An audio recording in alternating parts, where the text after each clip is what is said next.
Welcome to... Oh, God. Perfect. Keeping it.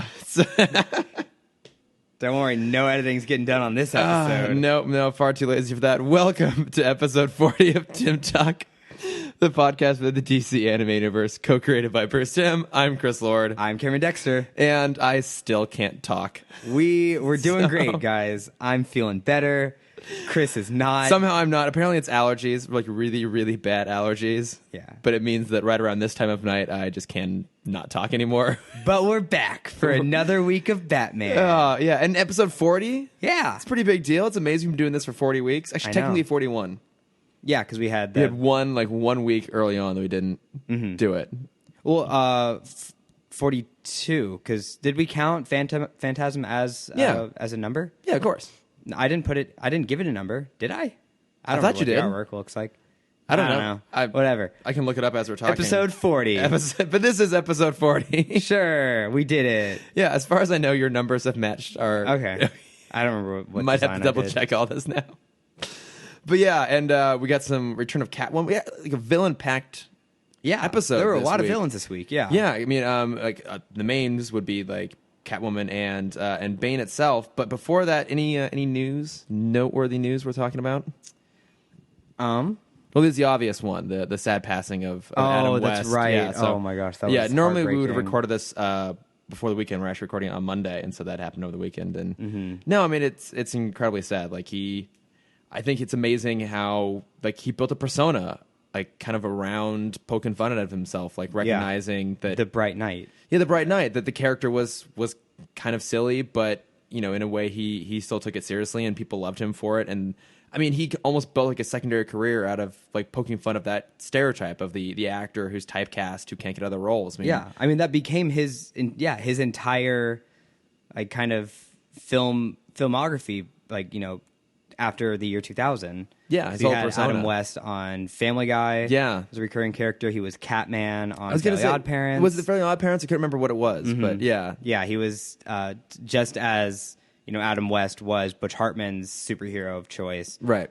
Catman was Timmy's kind of superhero of choice. Yeah. And then of course, I mean Simon Trent, right? I think was his name in this in the animated the series. Great Ghost. Yeah, and so I mean, just he always seemed like he was just an incredibly cool, charismatic guy. I never met him, but I saw him at the TV series DVD launch panel at Comic-Con. Oh, that's cool. A few years ago. Yeah, it was him and Burt Ward and Julie Newmar, who seemed kind of crazy. And it was amusing because you could tell Adam was kind of like poking fun at her the entire time in a maybe slightly mean-spirited way, but it was amusing nonetheless. Yeah. But I mean, yeah, he really seemed to appreciate and love his fans and just seemed like a really awesome guy. So was this, or what was your, because I was thinking about this after his passing, what was your first time learning who Adam West was? Like first time hearing the name or hearing his voice. I imagine it must have been the animated, not the animated, this is the fucking animated thing, the 66 series movie. Okay. Because the TV show was actually really hard to come by for a long time until it came out on DVD and Blu-ray like a couple of years ago.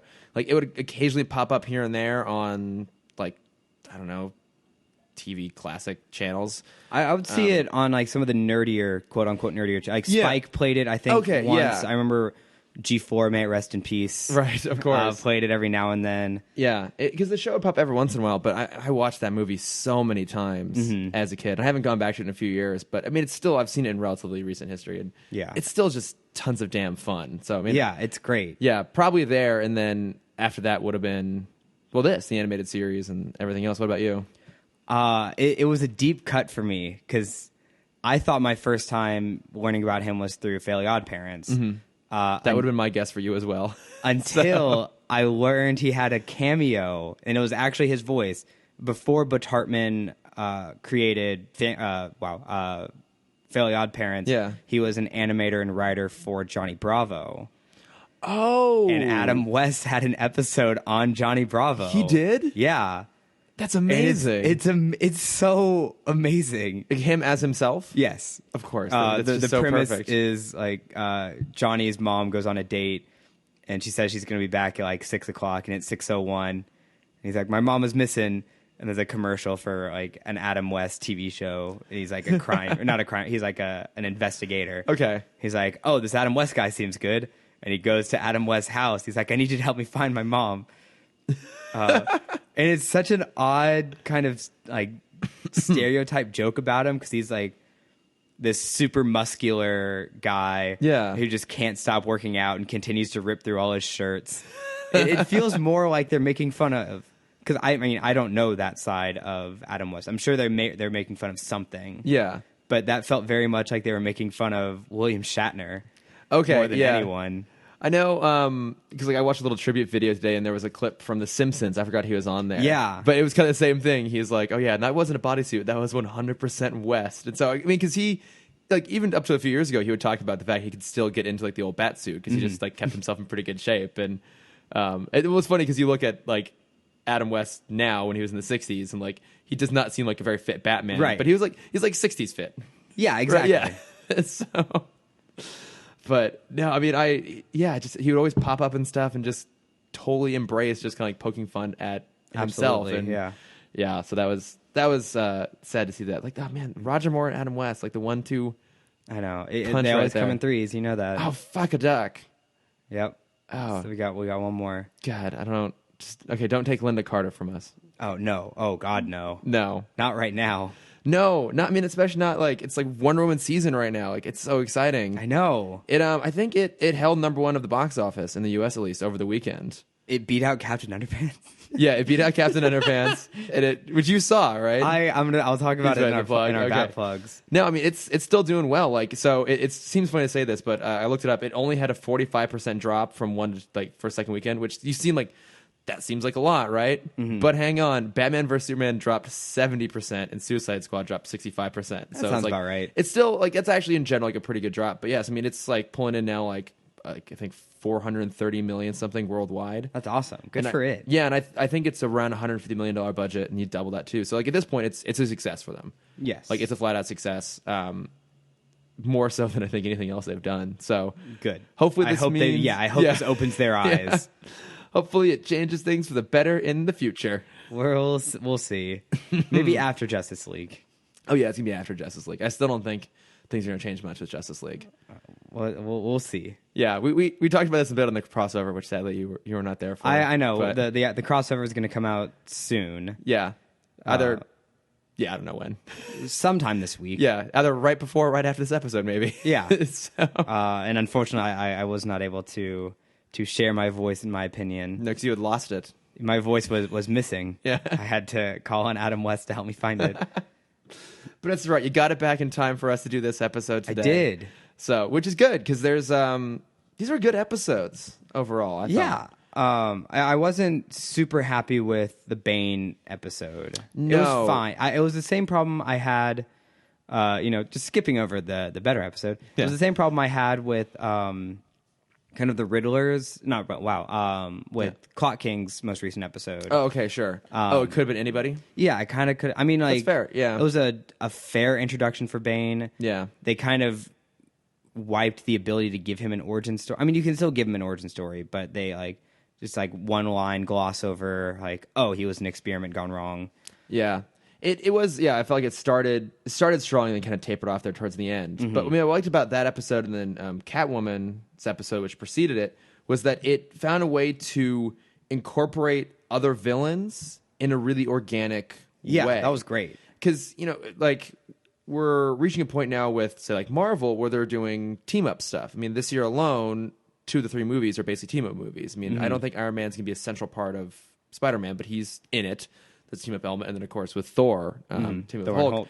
And so you kind of think about, okay, well, if DC can kind of do the same thing, it'll be fun to have the ability to just pull in people for kind of bit parts in other movies, kind of like the way this thing does. Because with or even how JLU does it. With JLU does it too. So with Catwalk, it's Catwoman's story, but the ventriloquist is in there, but it's not like the traditional version of they team up together, that sort of thing. But it's more just kind of like 2 characters intersecting each other, which that's kind of the great thing about having a expanded universe like this, or a cohesive universe, is you can just have them kind of pop in and out. So I like that they handle that way. Yeah, I think they did a really good job with it. Yeah. I did think it was interesting, though, the way Catwalk opens, where we get like a recap of Selina's story. Well, I liked it because I was trying to figure out afterwards, when is the last episode we saw her in? Was it? It's been a while. The last one I remember was Almost Got Him, where she's not, like, she's kind of in it. Oh, no, it's been since then. Was Tiger after that? Yeah. Okay. Yeah, I think Tiger was maybe her last episode. Because we already had the episode where I think that was the one with Red Claw, right? The Cat in the Claw was when she gets arrested, and then Tiger was when she got released from jail and was trying to go straight. No, Tiger is when she turns into a tiger. Oh, then what's the episode? I don't remember. There's another episode where we're missing one in between that. Yeah, I kind of forgot. But yeah, I mean, so they refresh us with the fact that she gave everything. She gave up her life of crime. Mm-hmm. What I thought was interesting is the way they showed that is that it really emphasized her resentment towards Batman, which didn't seem quite right. Right. Because she doesn't, at least even the rest of the episode, she doesn't really seem to resent him so much. She resents having to give up her life, but she doesn't necessarily blame Batman for it. No, I mean, she has kind of this internal struggle, I feel like. Yeah. Of this really strong kind of love-hate connection with him. Yeah. Because we see it in this episode, if we want to just jump in. She's not being like she obviously dons the suit again, but she's not being Catwoman to save anything, to be for, like, to do it for, like, personal gain. She's doing it because she's going crazy being normal. Yeah. She misses the thrill. She misses the freedom of everything. Yeah. She has this interesting concept where she loves the lifestyle of being high class, but hates the high class society. Well, when you're dealing with people like Veronica Freeland, you can understand why. Oh my God. When she walked on screen, I was like, fuck this episode. I was already angry. But what was, with the Penguin episode, what was her friend, like, was it Archie or something like that? Wasn't it Archie? He's the worst. I don't know. I don't know, but yeah, their cartoonish approach to the Gotham generic, high society. Mid-Atlantic accent bullshit. Yeah. Veronica. Wide chin, marble bottom mouth tooth, bullshit. Yeah, because she's just being all bitchy towards Selina, because I guess Veronica's great grandfather was like a frontiersman and like killed a bunch of animals, but then he like decided to save some, I guess, because he was running out of I think he like made a preservation. Okay, yeah, because that's a giant ass statue of him, by the way. Yeah, like in a museum, like that statue's I think bigger than like the Lincoln Memorial, maybe even. It's fucking, I think that might have been like a perspective thing. Okay, because it looked fucking enormous. But yeah, so they get in. I mean, not to be funny, they get in a catfight basically, kind of. Yeah, about it. But of course, Selina always she's so clever though. She gets the upper hand. Oh, always. Yeah. And then, right, because as she's leaving. Yeah, so she leaves the party, and as she calls a cab, a kind of nice limo pulls up, and she's thrown in the car, and we meet the ventriloquist again, in Scarface. Yeah. And I love that her reaction is to start laughing at him. Yeah. It's like, that's what you would do. Like, even in Gotham, this, like, crazy city, if this is still... It's still absurd. Yeah. Like, we even saw that in Scarface's episode, where even Batman's like, what the fuck is this? Yeah. Like... And she took a much darker approach to it, which I thought was fascinating. Because you're just laughing straight at his face. Well, I just mean, like, through... Like, by the time we get to the end of the episode. Oh, that's true. Because she understands... by the end, she understands that it's a mental thing. Like, to the ventriloquist, there are two personalities inside of him. Yeah, and she kind of fucks with that in some way. Mm-hmm. Still coughing, guys. Don't worry. We're good. It hasn't gone away yet. So, ventriloquist... Oh, my God, I can't fucking say that word. Ventriloquist. Scarface. There we go. Has a deal set up. He basically says, you should get back at Veronica for being an asshole. Mm-hmm. Let's go steal.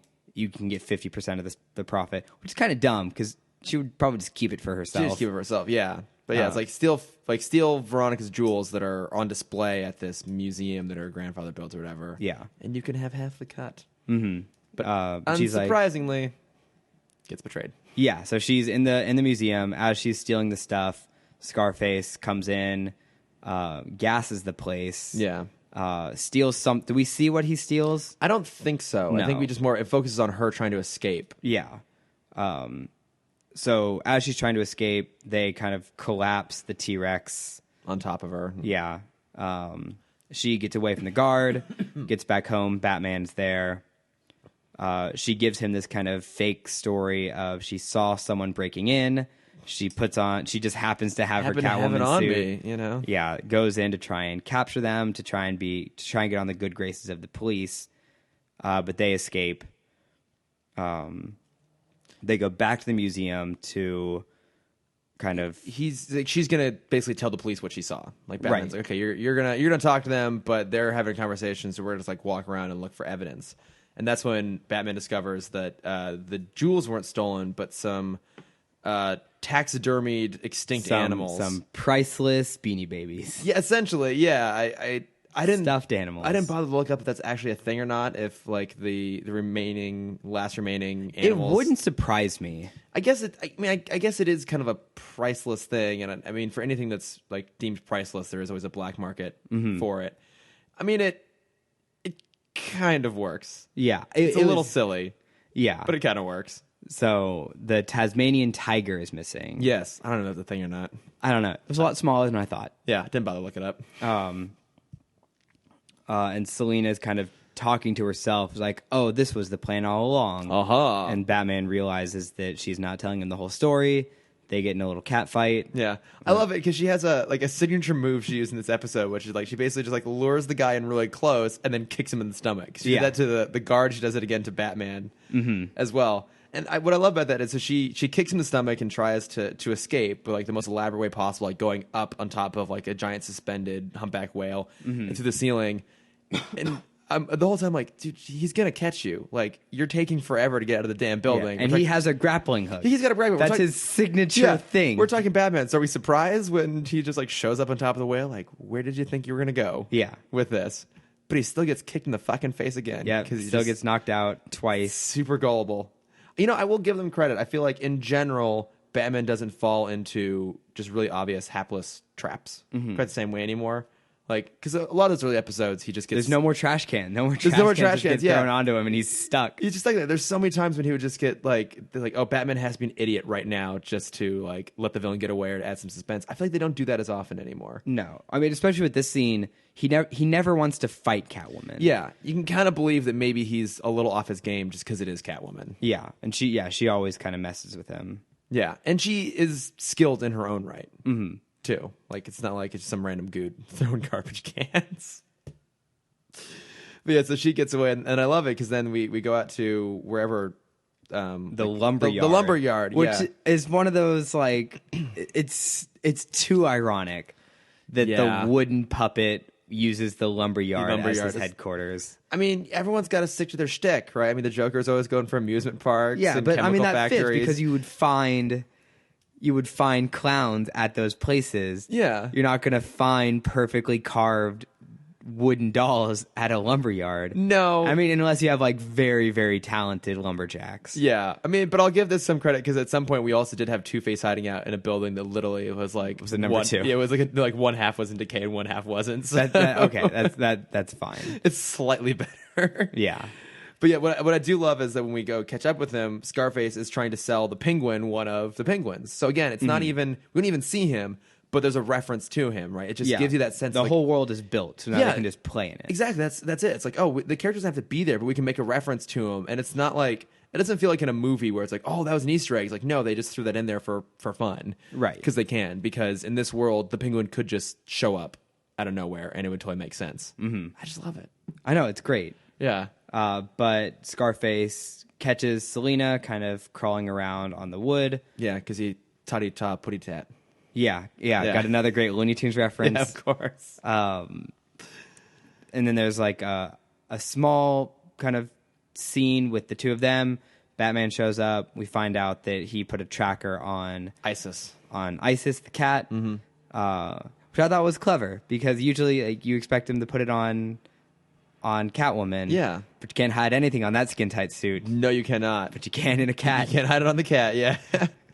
I like that she actually takes Isis with her everywhere she goes, though. Yeah. Like, it would be... it's kind of silly that she's like goes to commit a crime and takes her cat with her. Well, when she commits the crime, it makes sense because it distracts, it distracts the guard. Yeah. When she's going to the lumberyard, it doesn't make sense. No. You're kind of putting it in harm's way. It's kind of a liability. It's kind of a big liability. Yeah. Although like, that thing... Basically, for her, it's like bringing a baby. That's true. It's basically the scene from Fast and Furious where Jason Statham... This is... the one redeeming scene in all of Fast and the Furious 8. Yes. I mean, they could just make 2 hours of Jason Statham rescuing babies. Oh, I would they will. I watch it, yeah. Pacifier 3. Oh, my God. Wait, was there a Pacifier 2? Kind of. There was a Jackie Chan remake of it. I didn't even know about that. Mm-hmm. It was called The Babysitter, I want to say. Okay.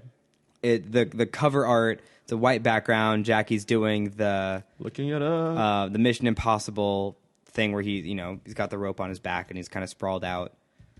Oh, yeah. The nanny, the babysitter, the neighbor. Jackie Chan remakes The Pacifier. Oh, yeah, pretty much. But what was that movie called, though? I think it was The Babysitter.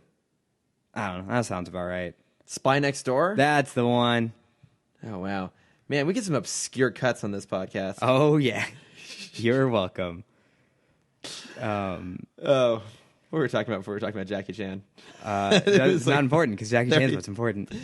30 seconds ago. So she... Oh, the cat. Right. So, yeah. Yeah. So, Catwoman nearly gets sawed in half on a conveyor belt, but Isis saves her. Mm-hmm. By licking her frantically. Hey, if it works, it works. Yeah. And then, of course, like Batman comes in, more fighting ensues, and once again, Scarface the dummy gets destroyed. I noticed that I'm rewatching JLU right now. Why? Just because why not? Because it's so good. It's so good. I know. I have to stop myself from watching it. But I've noticed with this show, with JLU, with kind of any interpretation of Red Tornado, when the writers get a chance to kill a villain or hero, they do it. Yeah. Because pretty much every time you see Red Tornado in JLU or Young Justice, he explodes. Because he's a robot. Because they can. They can. Yeah, it's like... And that's like, I guess that's their way of raising the stakes. Yeah. Of like, yeah, we can actually kill these people.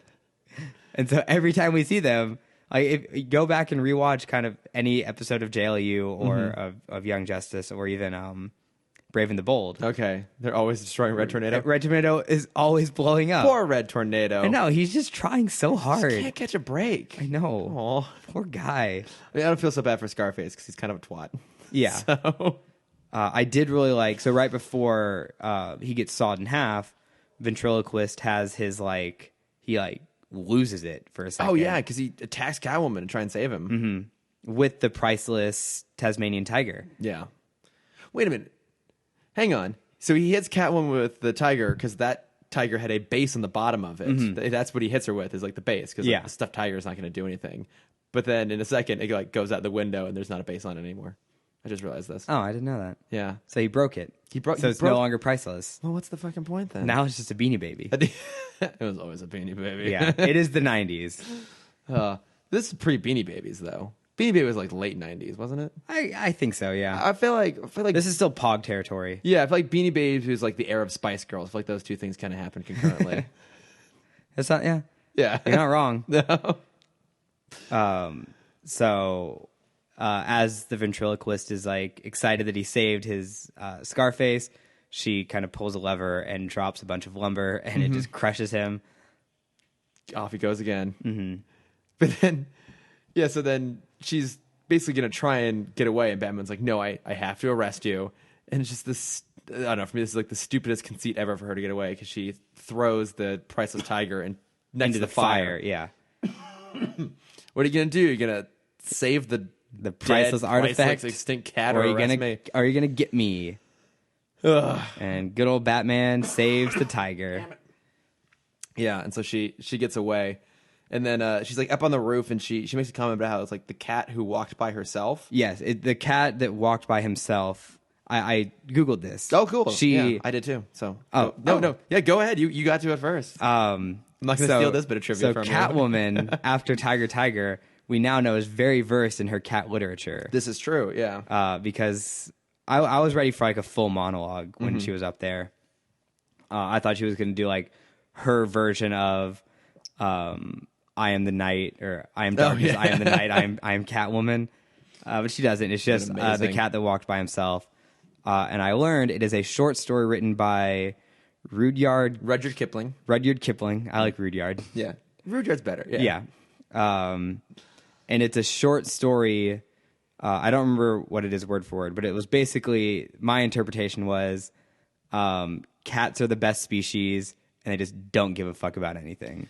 Yeah, I didn't bother reading it. I just looked it up on Wikipedia, and I guess it's about how all the animals were domesticated, all the wild animals were domesticated, except for the cat, which is insistent upon greater independence. Yeah. So the poem was something along the lines of like this animal is wild, like the pig is wild, the cow is wild, the dog is wild, the cat walks and doesn't notice a thing. Yeah, it's pretty true. Like they are clever about actually like tying in some literature to these sort of things. Yeah, and like making it these are actually like kind of smart references they put in there. But yeah, I mean, thematically it all fits together. The whole episode is about her missing that kind of freedom, that independence, and that she would rather be a criminal again and on the run than to be living a boring domesticated life. Yeah.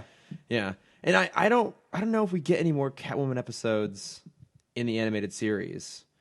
I don't remember, because I just know that once we meet her again in the new Batman adventure, she's like full back on in criminal status. And I always liked the redesign of Catwoman better. Her suit I liked more later on. But I forgot that at least they give her something interesting to do here. Like they make her dynamic, and they give her.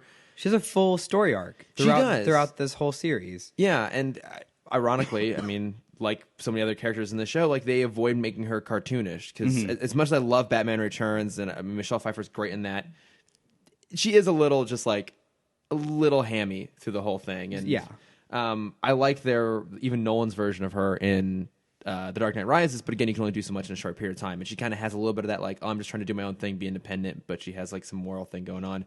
Here it's way more fleshed out, and I think way more interesting. Absolutely. And then now I'm like kind of sad that they kind of took that away from her, and she just became a cat burglar again, just a flirty cat burglar. Yeah, but she's still really good at being flirty.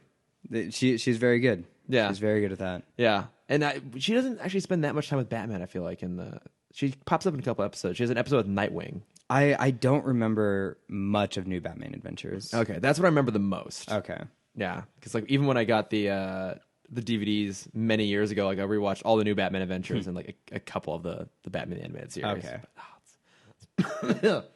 it's my favorite. But I mean, I guess we should do our.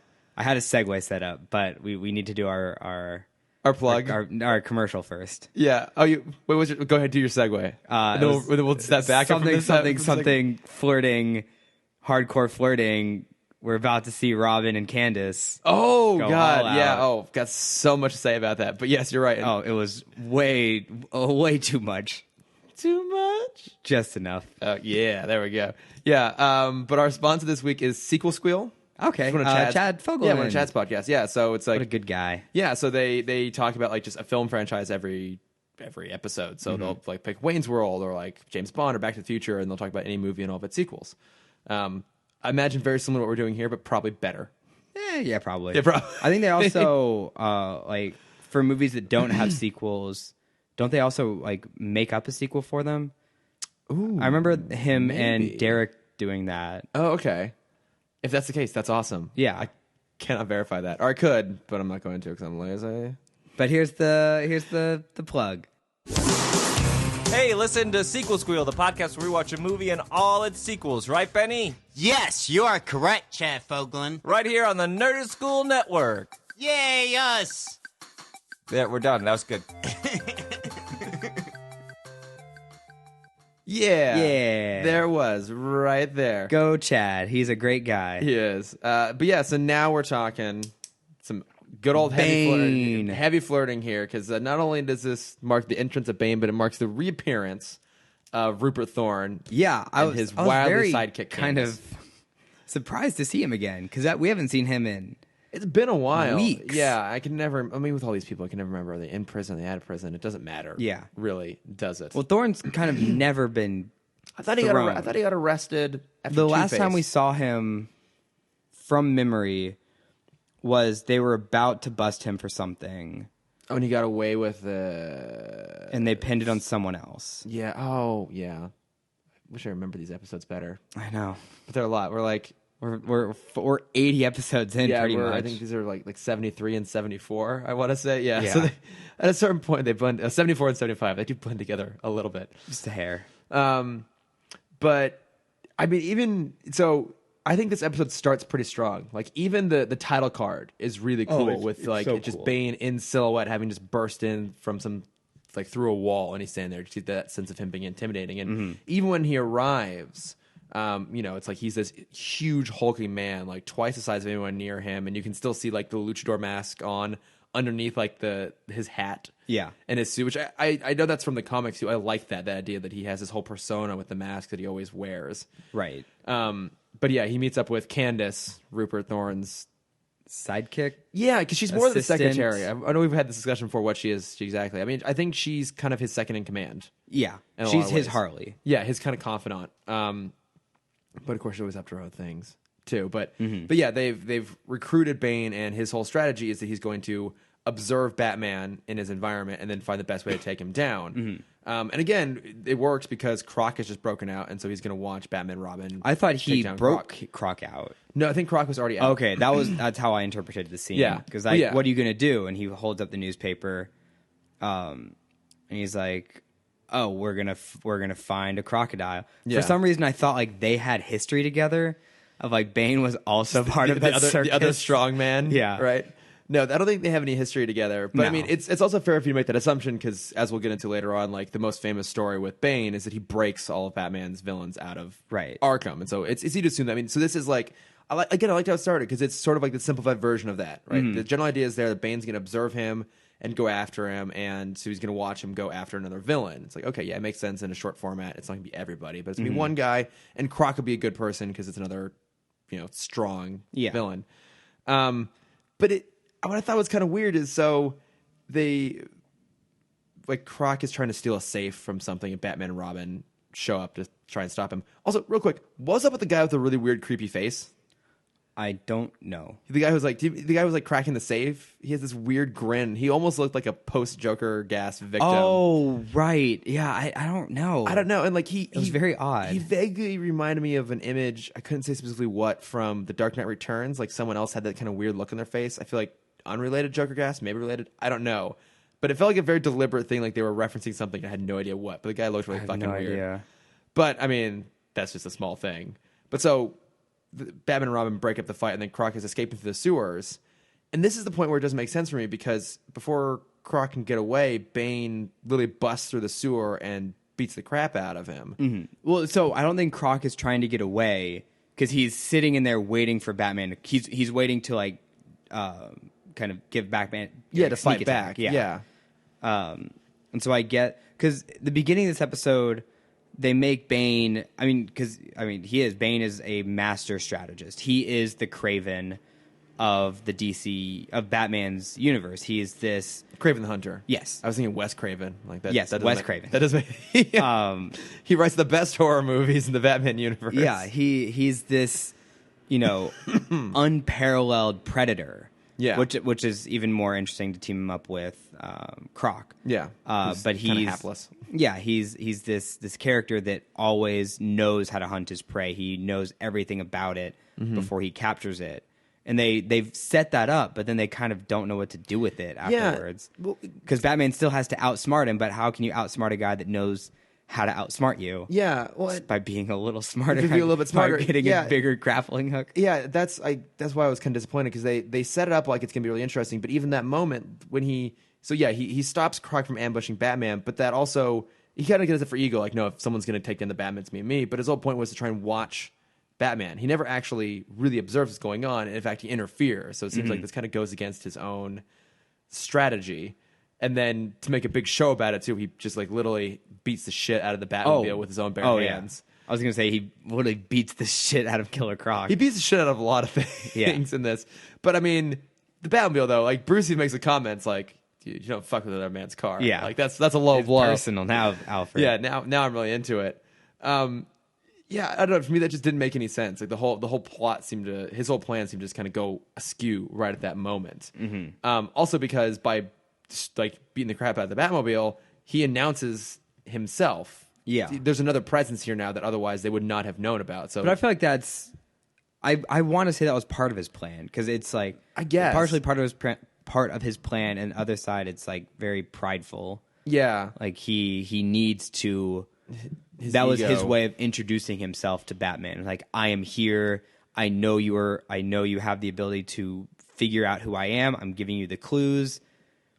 Come and get me now. But he didn't really give him the clues, though, did he? Like I guess that's true. Yeah, because Batman goes to interrogate Croc and learns that it was this huge guy had hostess in his head and spoke with a South American accent. So Batman pieces together that it was Project Gilgamesh, which was down in I don't know. I mean, in the comics, it's Santa Prisca prison. I don't know if they said the same. They say Santa Prisca. Okay, yeah, but basically they experimented on him, and he's this huge person with venom running through his body that gets him all strong. You guys know who Bane is. Yeah, you get it. Yeah, Tom Hardy. It all makes sense. Yeah, but yeah, exactly. What I love is that when he's looking up this stuff at the Bat Cave, there's like, oh, he's a master assassin, as you put it. Like, his price tag is $5 million a hit. It's like, oh, well, who has $5 million to spend? And Alfred just pulls out of his coat a newspaper folded up with a headline that just says Rupert Thorne. I would love to think that Alfred just has a sack of different newspapers that are perfectly folded to the title, just shows their name. Yeah, it's like, oh, it's Rupert Thorne this time. Oh, this time it's the Joker. We got Two-Face, we got Poison Ivy, we got Harley, we got Mad Hatter. Yeah, he would, though. He would go to that level of detail. Oh, my gosh, he would. He has so much time on his hands. I mean, I respect Alfred. He shares similar philosophy to me, which is anything for a bit. Yes. So he's got to find some way to keep himself entertained when he's just hanging out at the house by himself all day and all night. Right. So we jump to Thorn Enterprise, right? No, it's Candace with Bane. Yeah, but they're at oh yes, they are. Yeah, because Robin is oh, he's just snooping on them. Mm-hmm. Right? Yeah, can't keep his eyes off Candace at this point. No, yeah, because they know it's Bane. And I love it that I guess Bane only brought in his massive suitcase with just dumbbells. Yeah, that sounds about right. Yeah, because like, that wouldn't surprise me at all. They had a bit about him like handing his suitcase to the other henchmen who like couldn't hold it up, but then they showed it open, filled with dumbbells, with plates, and he's just sitting there curling. Like, okay, I guess that's what he would do in his whole. That makes me so happy. Yeah, but yeah, Candace is basically like, oh, if you take down Batman, like, you know, an accident could happen to Thorne, and you could rule Gotham. And Bane's like, you know what, they're probably closer than we think they are. And yes, he sneaks up on Robin, who's spying on them from across the way. Mm-hmm. Which I like how this plays out at first, because Robin isn't strong enough to take him on, but Robin is athletic. Right, he's an acrobat, so he kind of slips through and is like trying to evade Bane until he's an idiot. And he has his own grappling hook, right? Yeah, he does. Right? He could have just fallen and caught himself. Yeah, he could have just left off the building and grappled away. As he does many a time. All the fucking time. But it was a cool kind of chase sequence. Yeah. It did actually give me like a small jump scare when he's hiding. So Robin's like hiding behind these pipes. Bane walks away. And he you know, it's the normal setup where you look around and you expect Bane to just like be there, but the hand comes from camera. Yeah. And I'm like, what's happening? Oh God, what's going on? I'm not ready. Not Robin, no. Yeah. And then he strips him like a little boy. Yeah, like puts him in a chokehold, knocks him out, and then he leaves Robin's shirt and cape hanging on a TV aerial. And okay, I wrote this down because the note confused me. It was a riddle that he answered himself, right? Well, because it was wharves, the plural of a wharf. Wharves. Is that even a thing? I don't know. The roses, Thorn. Okay. But it wasn't even a question mark. So and then they cut from there to a ship. So I thought maybe it was referencing the ship. My thought was maybe that it was supposed to be like War of the Roses was the name of the ship, and that was like a play on words, but that maybe something got lost in translation when they did the animation. I don't know. I don't know. I was super confused missed this part. Yeah. I was like, what the fuck is War of the Roses, Thorn? But anyways, yeah, Batman goes to there, and we find that Robin is pulling the good old cat. Well, not really a cow, but mask, no shirt look. He can't pull it off. Oh, I disagree. He looks so scrawny in this episode. But he's like Bruce is big. Like, yeah, Dick is cut. I mean, kind of. He's pretty cut, man. I don't know. I don't think he looked like a child. Now you just make me feel creepy. That's fine. Hey, he's like 20-something in the show. Yeah, It's fine. he's in college. It's fine. But when he's standing next to Bane, Bane is like when he's fully stretched out, Bane is still like twice his size. Because Bane's bigger than even Batman. I know, but that's still like that. I mean, that's the only reason that he looked like a child is I guess because it was a wide shot and Candace wasn't in it, so it was just Bane and Robin. Yeah. And when you see that, you automatically think Bane is a normal sized person, Right. not like an 8-foot monster. I know. So you think Dick like fully like stretched from because his wrist like, to ankle, we both have our hands in the air. and he's still he still just gets to like Bane's chest. Yeah, I don't. I was excited to see some shirtless Robin there. Mm-hmm. Let me be attracted to a cartoon, Cameron. No, that's fine. So while this is happening, Robin is making googly eyes at Candace, and she's definitely sending googly eyes back. Yeah, I mean, I understand. Yeah, but yeah, so Batman shows up to get in a fight with Bane, and they start fighting. And there's one moment I thought was like bizarre because like Bane kind of pushes Batman away. I was really hoping you'd bring this up. Yeah, and he hits the metal rail of the ship, but it's like elastic, like a wrestling ring, and he bounced off and flies back. What the fuck is that? So they legit are remaking like famous wrestling moves in this fight. Okay, I don't know anything about wrestling. So. I know very little. Okay, but the little that I know this is like these are wrestling moves because it's I couldn't tell you whose like signature moves these are. Okay, but in the early, especially from the early '90s, but that was definitely a big one. Is the clothes hanger. Batman does. Oh my gosh, they mentioned it in when we went to How Did This Get Made? They made fun of this wrestler like Johnny Flash or I don't know. Is the leg lock? Yeah, it's the one that puts you put the guy's head in your legs and you like flip over. It's like everything that Scarlett Johansson does all the time is Black Widow. Right. Yeah. So that was someone's special move. Okay. Batman does that to Bane. Bane does the Undertaker's move. The Undertaker's this super old, super awesome wrestler who like dresses in all black. Okay. I think I know who you're talking about. Kind of looks like the Crow. Yes. Okay. Yeah. He does his move, which was cool to see. I didn't know you knew so much about wrestling. I don't. Oh, okay. You just looked all this up? No, this is just like knowledge I didn't know I had. It just all looked so familiar for some reason. I guess at one point in my life I was a wrestling fan, and I guess just completely you just forgot it entirely. You just, you replace it with some Never Back Down. Yeah. some superior fighting movies. Street MMA movies. Yep. God. So they were having like a legit wrestling match during this. It's because it is kind of an odd fight, and like Batman temporarily stuns Bane by shooting him with a mooring gun. Yeah. What's that? I meant to look it up. I forgot to. I mean, it looked just like a bigger grappling hook. Yeah. For me. But I mean, is that even a thing? Yeah, I'm sure it is. It looked like what a stereotypical grappling hook looks like because it had like the 4 prongs bent back. Yeah, and it's like it had like a rope attached to it, and just I guess it's a thing. I'm sure there's some fisherman reasoning for it. I looked up mooring gun on Google Images, and I'm just seeing a bunch of like ropes tied off on a moor and then cannons. So maybe it's not a thing. It doesn't matter. I guess it really doesn't. Whatever it is, it shoots Bane off the boat. Batman goes, saves Robin.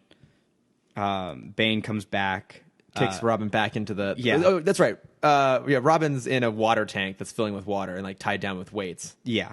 Yeah, and so he kicks him back in, and then I don't know why this happened exactly. I assume for story reasons to keep Robin and Candace separate from the Bane Batman fight. To make Robin not just continue to climb up and like go and help, but he like whistles at Candace like, "Oh hey, where are you going?" So are you gonna join me? Yeah, so she like sends him another flirty look and takes her shoes off and jumps in the water. I'm like, why? Because what is happening? They weren't like really even flirting, and like she gets in and like they have this weird, awkward like water fight going on, which is the exact thing you expect. Like one pops up and like is like gasping for air and pushes the other one under, and vice versa. Yeah, it's like, is this like their like version of making it okay for Robin to be fighting a woman? I guess so. Yeah, it almost made it seem more sexist somehow.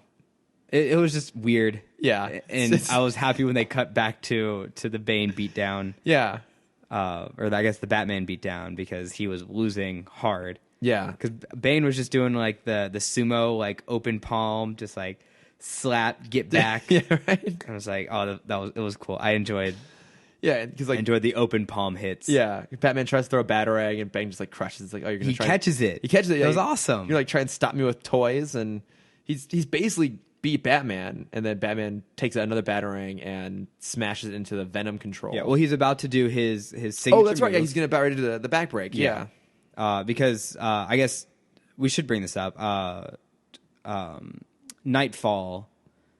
Yeah, I was gonna talk about Nightfall at the. Okay. Yeah. It came out a year before this. Oh, right, that's right. It did, didn't it? Yeah. I forgot that the time frame was so close. Yeah. Because this is kind of a loose adaptation of that. Yeah. But I guess what kind of bothered me is, you're right. They set up Bane as being this like unstoppable genius villain. So I mean, like he's like as smart as Batman, but like way stronger and more capable. But at no point does he ever really behave that smart. Right. Like if he knew what he was doing, he would have immediately taken his belt away. Yeah. Exactly, and they almost kind of set up maybe the possibility he's got a bit of an ego thing going on. The fact that he felt like compelled to introduce himself, even kind of in a passive way, but he doesn't lose because of his hubris in the fight.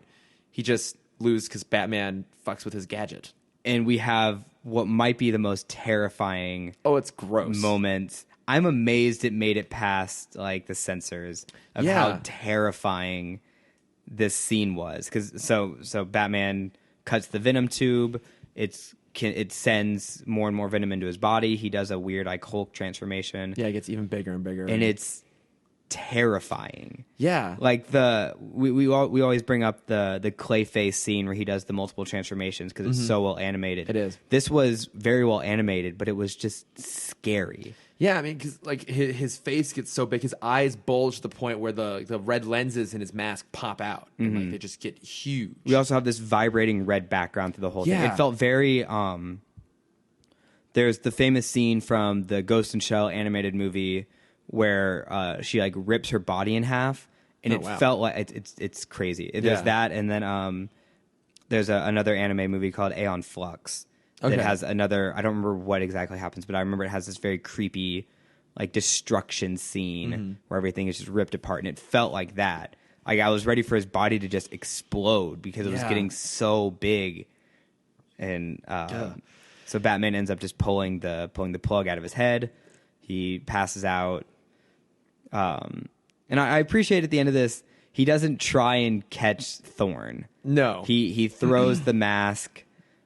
On Thorne's desk and just drops an unconscious Bane or like just a whacked out Bane at that point at his feet. Yeah, and then his version of like getting revenge is he recorded the conversation between Candace and Bane saying that she was going to overthrow him and then just leaves them to fight it out. Which, I mean, that's pretty dark actually if you stop and think about it, because it's heavily implied that Thorne's gonna beat Candace up at that point. Yeah, it's kind of wrong.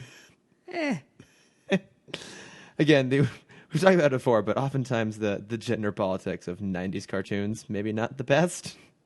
Maybe, just maybe not the best. Yeah, I was a little put off by that last little moment there. Like, it's like and then he's like smiling as he walks away. Yeah, no, it was a little too honeymooners. I'm like, oh, this is right.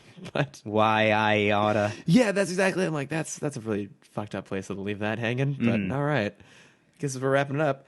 But yeah, I mean, we talked about it that this is I'd say a really loose adaptation of Nightfall. It's kind of like the general setup of Nightfall, which is Bane's most famous story, where he breaks all of the prisoners out of Arkham, and Batman spends, I guess it was 3 months. I thought it was a more condensed time frame, but I looked at it today.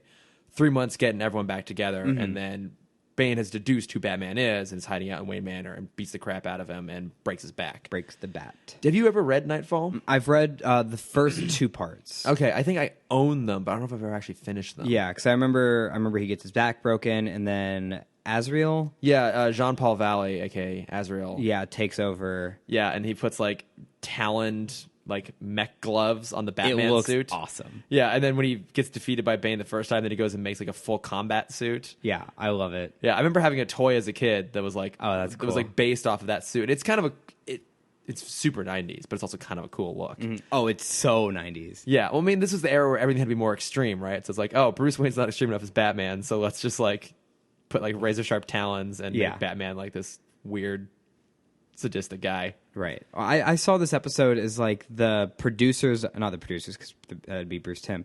Like the heads of Fox saw how popular Bane was getting. Oh, yeah. And they're like, hey, this book, because I'm sure like the process of making this episode probably took about 6 months. I would think so, yeah. That's generally the time frame for a 22-minute animated episode. Yeah. So they saw how popular Bane was getting, and they saw Nightfall, and they're like, we want that in our show. Yeah, just do that.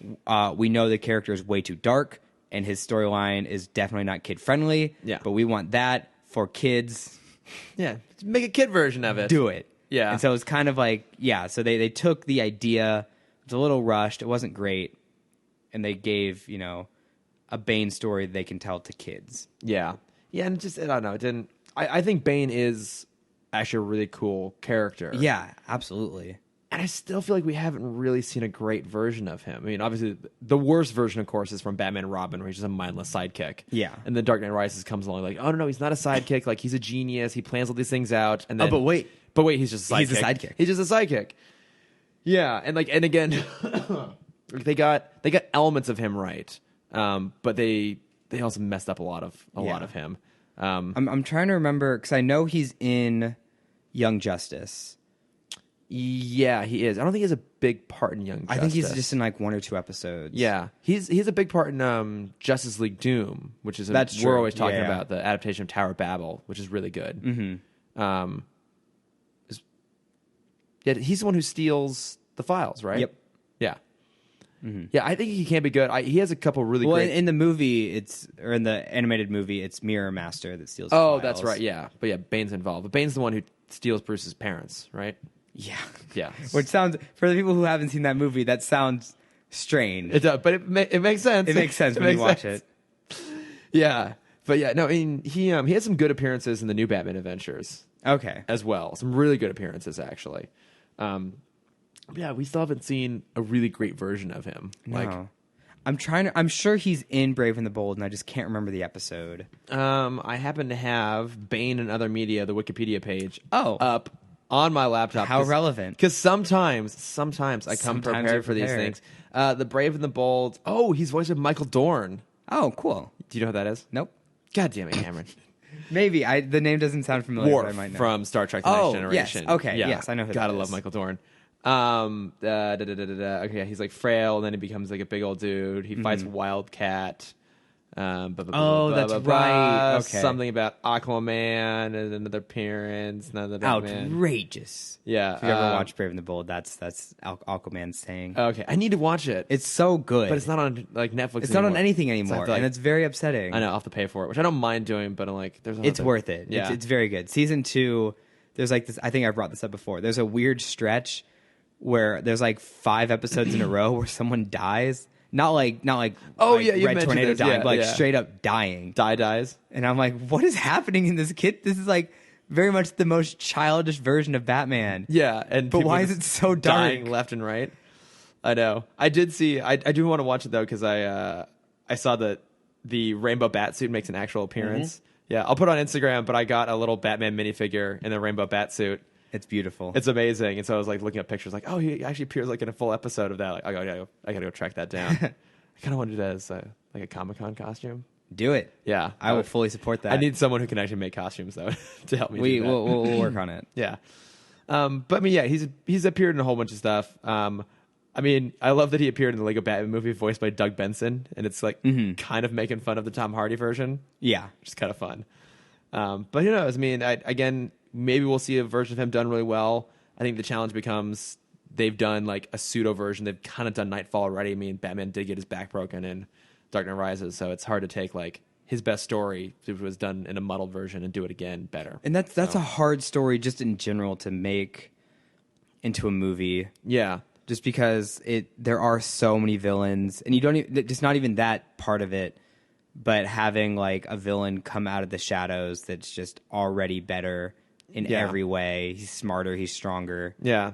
And it's like, it's one of those that you could set it up like to have a really good like first act where Batman's like trying to capture everyone and then Bane shows up and beats the crap out of him. But as soon as the back breaks and it's like, well, where do we go with it here? And that was even the problem with The Dark Knight Rises. It's like, oh, just throw him in a prison and he'll just do push-ups until his back's fixed. Yep.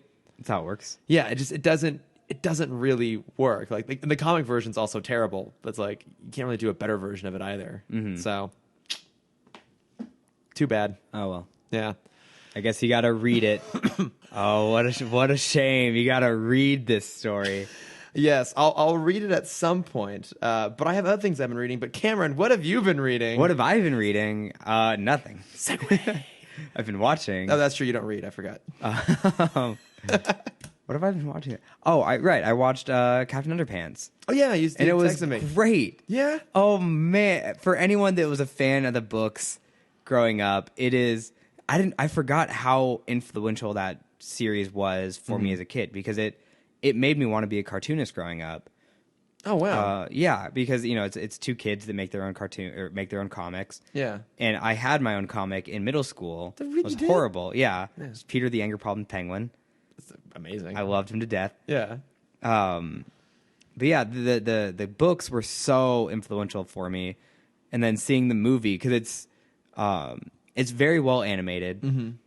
There's a lot of fun jokes, and it's really just like it's basically how the Lego Batman movie is. It's all of your favorite comedians just having fun. Yeah. It's Thomas Middleditch plays one of the kids. Ed Helms plays Captain Underpants. Kevin Hart is obviously there because he's Kevin Hart. And then is it Nick Kroll is the villain? Nick Kroll is Professor Poopy Pants. Gotta love and Nick he's Kroll. so good. And like he can do accents, but you can only hear Nick Kroll. Yeah. And so you just see him the whole time. Yeah, it was so much fun. And there was like for me, what was like the coolest part of the books was they taught me what like a flip book was. And they even make those jokes in the movie, which made me like, I almost like cheered when they brought the Fliporama into the movie. Yeah. It was just so much fun. Oh, that's awesome. Yeah. I'm glad it was good. I was surprised it was actually getting really good. Yeah, me too. I was Reviews, too. very surprised. Yeah, because like watching the trailers, I'm like, this does not look good. But I think I maybe read the first one, maybe. Okay. But I didn't read all of them. There's also, as a Captain Underpants expert, there are a lot of references to the other books in throughout the movie. Okay. Yeah, it did seem like it had a bit of a meta quality to it. Because I think it's even called like Captain Underpants, like the first movie or something, right? Like the full title, something like that. Yeah. Yeah, because Professor Poopy Pants, I think, is which I can say with a straight face now. I think he was the fourth villain. Okay. Because there was the crazy lunch lady, there were the aliens, and I don't remember who the villain was in the first book. Couldn't tell you. But yeah, that's my plug. What have you been watching, reading, listening to? After going and seeing Wonder Woman, which we didn't mention up at the front, but it's really good actually. Yeah, it's we were very surprised. The first time I will say that it's worth seeing a DC EU movie. They did it, guys. They actually did it, and you can get at least my full take on it in the crossover podcast. But after coming out of that movie, like I really wanted to read more Wonder Woman comics. I've read stuff that she appears in, so like DC New Frontier or some Justice League stuff or like Kingdom Come. But I've never read a just straight up Wonder Woman comic. So I asked Amanda and Frank, over at Novice and Frank, what their recommendations were, and they both recommended the Wonder Woman Rebirth as part of the DC. I've heard that's really good. It is really good, yeah. So it's cool the way it's told, so that like there are chapters that are set like in the modern day and then chapters that are set in the past. And the whole point is that even Wonder Woman is unsure of her own origins because like, well, wait, was it sculpted out of clay? Was it the daughter of Zeus? Like she's unsure about it. She can't like trust her own memories, which I'm assuming has something to do with how the DC got Rebirth. I don't know. Whatever. Yeah. So like the main storyline is called like Lies, where she's trying to piece that together, and then I forget what the other one's called, but it's like every other issue is set in a different time frame. Now, when they bundled it in like the paperback volumes, it's all of Lies and it's all of the stuff in the past. But I actually got it on Comixology, like issue by issue. Okay. So that's how I'm reading it. And it's been really good so far. That's awesome. Yeah, like Cheetah plays a major part in it. I'm just at the point where she's kind of like reintroduced to it. But no, I've been really impressed with it so far. That's awesome. Yeah, I mean, by the time we do a next episode, I'll probably have gone through the rest of it. But no, it's worth check it out. And then the other plug I have this week is actually one of our followers on Instagram. This guy, Gordon Wills, who he messaged us because he discovered the podcast recently, and he does this really awesome artwork. I think I might have shown you some of it at some point. Okay. I don't know. You don't ever look at our Instagram. So, I'm sorry. I'm busy. you do have a lot more going on in your days than I do. Hang on. I'm like pedaling here as I bring up his stuff. But yeah, so this is his artwork. Oh, yes, you did show this to me. Yeah, he does. It's great. Yeah, he does some really cool stuff on Instagram, and he's been like super nice and like saying how much he likes the podcast, and so I just want to reciprocate. And so like his artwork is really really cool, and so he does like Marvel comics, he does DC stuff as well, some Disney stuff, close to my heart. Yeah, some Bob's Burgers, and I absolutely love Bob's Burgers. So his stuff's really cool. So it'll be linked in the show. Go check out his stuff on Instagram. But it's really good. And Louie. So yeah. But yeah, those are my plugs this week. So, and then we'll be back next week. I don't know which episodes exactly because we're off this weird like tangent thing. Oh, I think it's Baby Doll and The Lion and the Unicorn. I want to say. I don't know that one, but I know Baby Doll. That's has to do with Alfred's former past as a British secret agent. Ooh, yeah, as a Queen serviceman. Is what? I don't know. every time I bring up his past, I give him a different job. I feel like the Queen's serviceman. Sure, yeah, it's that. That famous job. Yeah, it's Red Claw comes back. Oh, it has to do with Alfred's less excited former life, but I remember that episode as a kid. Actually, it's pretty good. Okay, so, yeah, but that's what we got going on next week. We'll see if those nostalgia glasses hold up. I know, right? No, rarely do they do. But if you do want to reach out to us, we are at Timm Talk Pod on Instagram and Twitter and Facebook. I am at Lordifer. I'm at Cameron.Dexter on Instagram. Just Instagram. Yeah. Fuck Twitter. I know. Yeah, I don't really use Twitter that often. I barely even use our podcast Twitter. But I saw you're doing your Disney stuff. I made one more this week. We got The Adventures of Winnie the Pooh back up. Loved it. Thank you. It was a fun one to do. Yeah. I'll try and do another one this week. Probably won't happen. I know you have a lot on your plate right now. I realize we don't need to talk about this on the podcast, but I'm going to do it. I'm going to anyway. Why not? Today, actually, I started my Disney project exactly 1 year ago. No shit. I posted that's awesome. Haunted Mansion June 12th, 2016. Holy crap, that was a year ago? I know. I thought I'd be done. I thought I'd be long done with this project by now. Yeah. Oh my god. I still have like 9 rides to go. That's amazing. Mm-hmm. Hey, but I mean, it's led to some pretty cool shit for you. Yeah. So I mean, it's part of the reason why you have like no free time. Right. But it's also really cool why stuff. I'm a working man. Yeah. Well, we do appreciate that you take time out of your week just to come here and talk bullshit about Batman. No, this is my favorite creative outlet. Yeah, and then I get to harass you about artwork. Yeah. So, it'll come someday. Eventually. But I think that does it for us this week. So thanks for listening, guys. Thanks, guys. Bye. The Nerdist School Network. For class and show information, visit nerdistschool.com.